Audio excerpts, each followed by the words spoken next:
Guys, ang una natin gagawin, maglalagay po tayo ng cooking oil dito sa ating cooking pan. Yan, painitin lang po nating mabuti itong ating oil. Next, lalagay muna natin itong ating patatas.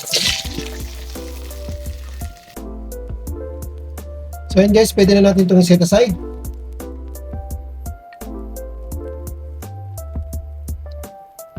Next naman tayo sa ating next step.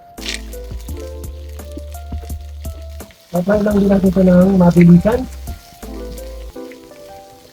Then set aside na natin dito bell pepper. Next, lagay tayo ng atsuete.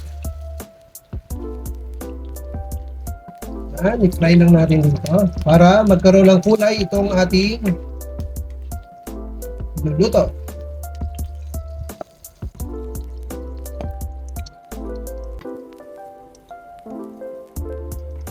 Lalagyan na natin yung ating sibuyas.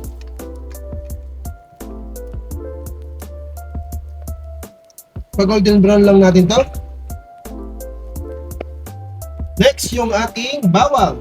Guys, ang ating sibuyas pala. Yung nauna pala is bawang. Kamali tayo guys. Lalagyan na natin yung ating luya.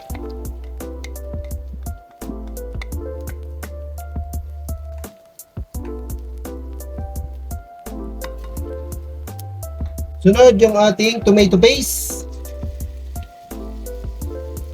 2 spoon of tomato paste.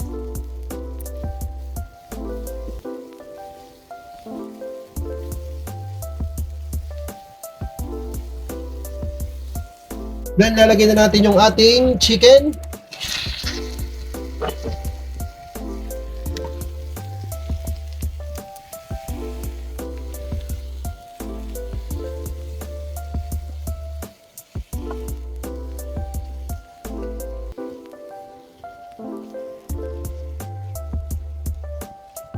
Ang ating gamit na part ng chicken ay puro legs.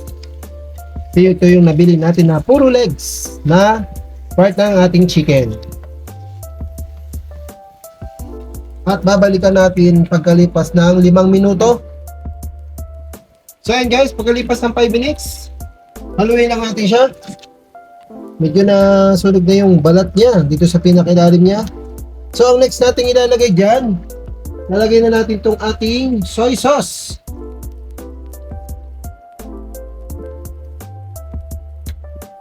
Yan, haluin lang natin. Then, papakuluan ulit natin to ng mga 15 minutes.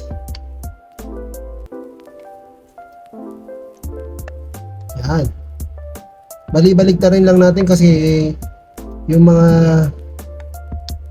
kanina medyo nasunog na yung pinakakon niya.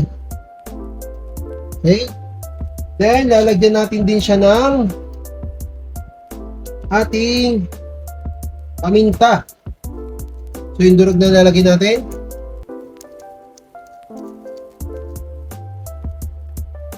Yung natin dalawa. At saka yung ating seasoning, lalagyan na natin. Ayan. Next, lalagyan din natin ng siling labuyo. Optional lang po ito kung gusto niyo lagyan. Haluin lang natin.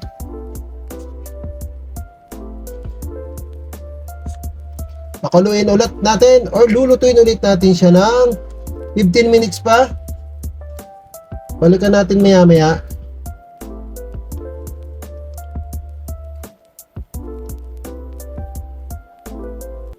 Then takloban ulit natin. So yun guys, lagyan na natin itong ating gata.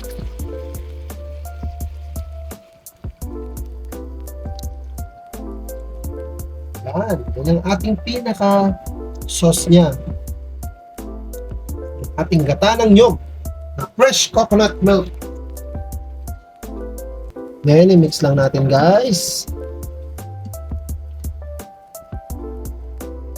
Guys, hindi po ito adobo ha, at hindi rin po ito curry. Basta gusto ko lang lutuin siya. Sa masarap po siya, guys. So, yung ating bagong recipe for today. So, pakuluin lang natin at tuluyan nating palambuting maigi itong ating chicken. Guys, lalagyan na natin yung ating bell pepper at saka yung ating patatas.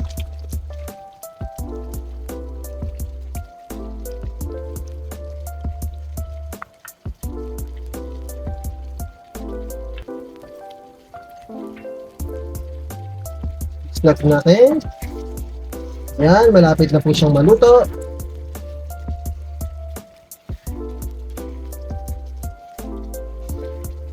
Ito na po yung ating napakasarap na recipe for today. Yung ating chicken recipe.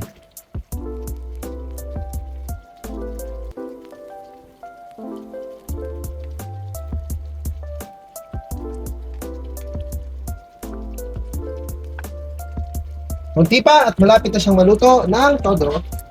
Pan lang ulit natin.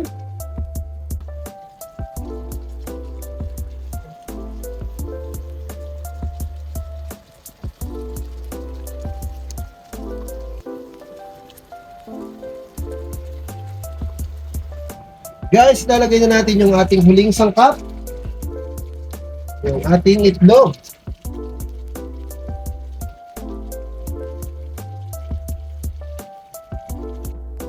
Guys, done na po tayo sa ating recipe for today. Ayan, sinamahan na po natin ng ating egg. Yung ating boiled egg.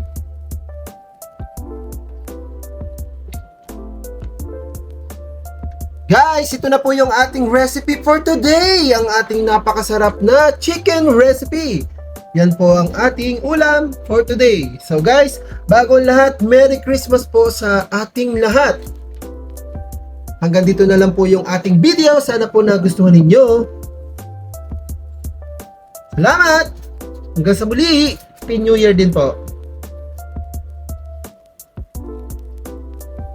Tara, kain tayo!